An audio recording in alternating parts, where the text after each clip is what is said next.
السلام عليكم ورحمة الله وبركاته. اللهم صل وسلم وبارك على سيدنا محمد وعلى آله وصحبه وسلم. النهارده بقى إن شاء الله عايزين نعمل مع بعض الرز الأحمر للسمك المقلي. سهل وبسيط ومفيهوش أي حاجة. خليكم دايما معايا للآخر علشان يوصلكم بإذن الله. كل معلومة أو كل تكاية أنا بقولها ممكن تكون مفيدة ليكم إن شاء الله. هنحط دلوقتي ايه، حاطين الزيت اللي هو يناسب كمية الرز اللي احنا عاملينها. بنحط فيها بقى البصلة بأمر الله. يا حبايبي بسم الله.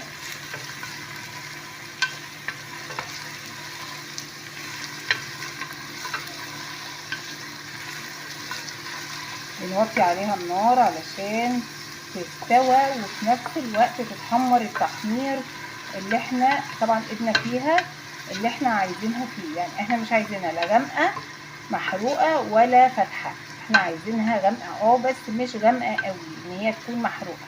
فاحنا طبعا معاها واحدة واحدة كده، بنوطي النار نص توطية مش توطية كاملة، ونفضل معاها وايدنا فيها بأمر الله وهي بتتحمر كده ان شاء الله بالخير، وربنا يجعلها في منازل الصحة ان شاء الله.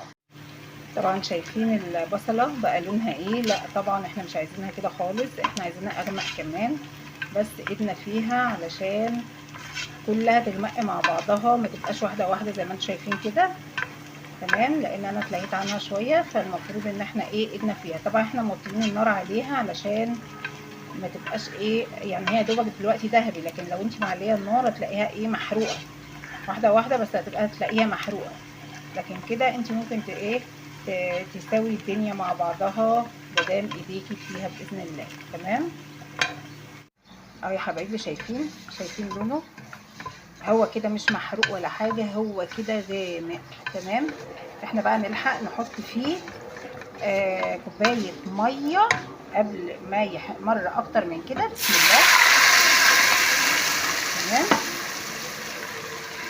وهنحط بقى المكونات اللي احنا عايزينها في شويه الميه دول علشان البصله تستوى شويه قبل ما نحط الرز. فطبعا وهي بتستوى بكوبايه الميه دي، كوبايه الميه بقى مع السوا كده هتتبخر وخلاص. وكل سنه وانت طيبه نبدا نحط الرز بمقداره الطبيعي. تعالوا بقى نشوف التوابل اللي هنحطها. عندنا هنا بهار، معلقه 7 بهارات، معلقه صغيره 7 بهارات، نص معلقه صغيره بابريكا او ربع، يعني ما تكتريش قوي يعني.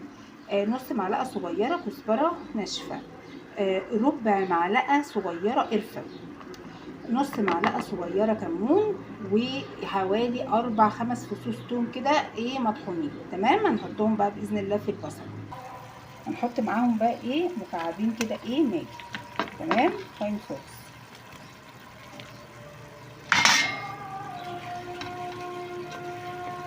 شايفين انتوا اللون اللي نزلته البصله في الميه اللي انا حطيتها؟ هو ده اللون اللي المفروض ان احنا ايه نعمل الرز بيه باذن الله. وبرده مش هيطلع غامق قوي على فكره، هيبقى طبيعي يعني مش غامق قوي، لان في ناس بتحرق البصله قوي قوي قوي، فطبعا ده مش صحي خالص يا جماعه.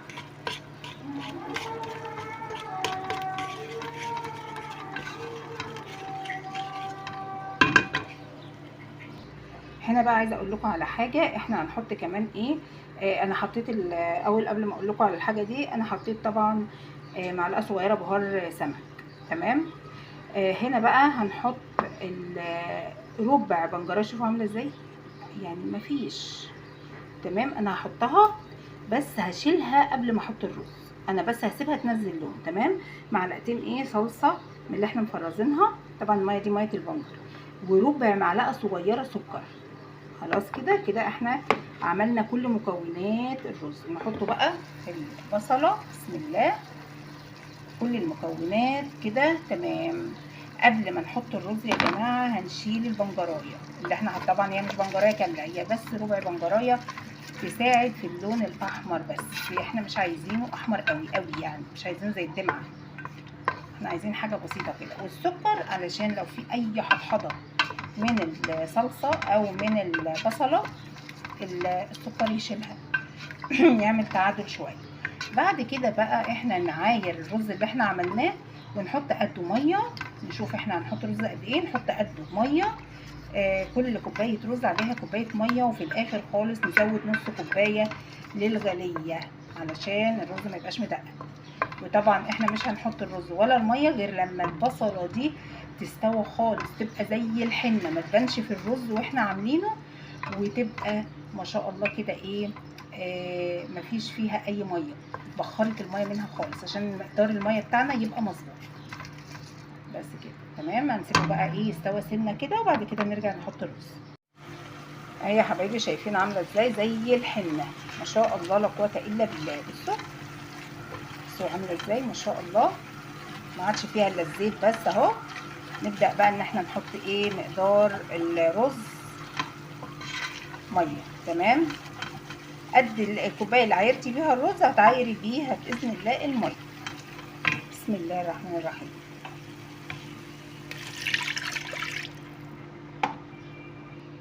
نحط بقى ايه نطره كده فلفل اسمر، بسم الله. ونظبط بقى ايه الملح. احنا طبعا حاطين ماجي، وناخد بالنا ان احنا ايه حاطين ماجي، فطبعا احنا صايمين والمفروض ان احنا بنظبط الملح زي ما نكون فاطرين بالظبط. دلوقتي احنا هنعمل ايه، احنا حطينا على قد الكميه زي ما قلت لكم، بناخد على كل كوبايه ميه نص معلقه صغيره ملح، على كل كوبايه ميه نص معلقه صغيره ملح. تمام. طبعا كده احنا ما شاء الله لا قوه الا بالله ظبطنا الملح على الماجي. طب نقصتي قد ايه بقى حجم المكعبين الماجي؟ نقصت حوالي من نص معلقه ل3/4 معلقه صغيره ملح من المقدار بتاع ميتك. تمام كده. يبقى انت الماجي اللي انت بتعمليه بتحطيه في الاكل، المكعبين دول بمقام من نص معلقه صغيره ل3/4 معلقه صغيره ملح. كده الحدق ما شاء الله مظبوط بامر الله. اسيبها بقى تغلي، هغطي عليها واسيبها تغلي، واكون غسلت الرز باذن الله، واجي طبعا نقيته الاول اغسله بقى، واجي احطه واقلب، وخلاص كده الرز باذن الله يعتبر خلص خالص. كده الميه غلت اهي. اول ما تغلي خالص على طول كده اهوت يا جماعه، اول ما تغلي ما نسيبهاش تنقص طبعا لان احنا مظبطينها. نحط الرز بقى بسم الله، ما نسيبهاش تنقص، ما نسيبهاش تنقص. خدوا بالكم اول ما تغلي كده بقى ايه نقلبه كويس كده عشان الميه تخش جوه الرزايه كده. تمام بسم الله. نسيبه بقى الميه يستوى، نغطي عليه. اول ما يجي يشرب الميه بامر الله نغطي زي ما بنعمل الرز العادي، زي ما بتعملي اي رز. اهو يا حبايبي شرب الميه، فنقلته بقى على عين صغيره اهو.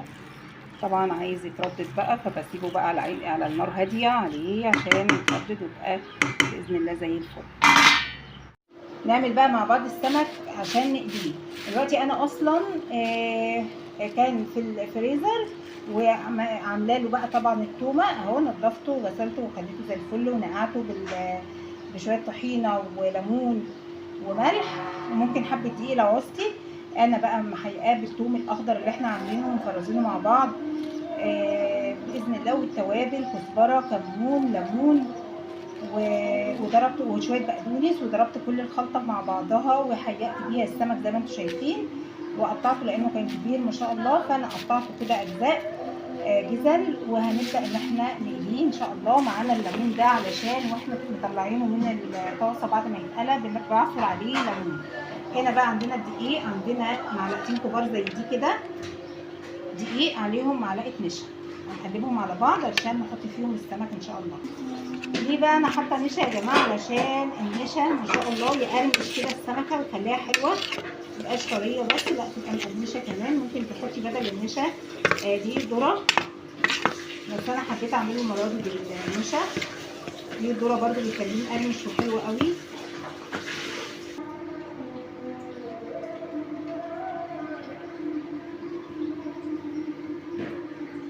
طبعا قبل ما تروحي الطاسه لازم تنفضيها كويس قوي من الدقيق.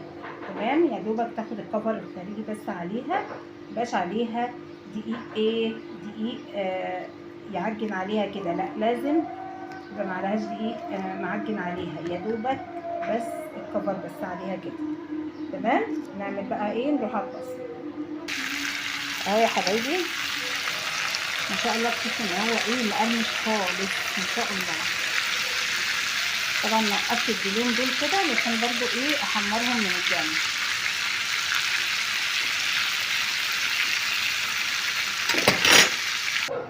اهو يا حبايبي طلع من الطاسه. ابدا اعصر عليه بسم الله، اعصر عليه كده الليمون ما شاء الله عليه. احلى اكله بصراحه، الحمد لله. يا رب يجعلها بالف هنا. كل سنه وانتم طيبين. ما تنسونيش لايكاتكم الحلوه، اشتراكاتكم الجميله، والسلام عليكم ورحمه الله وبركاته.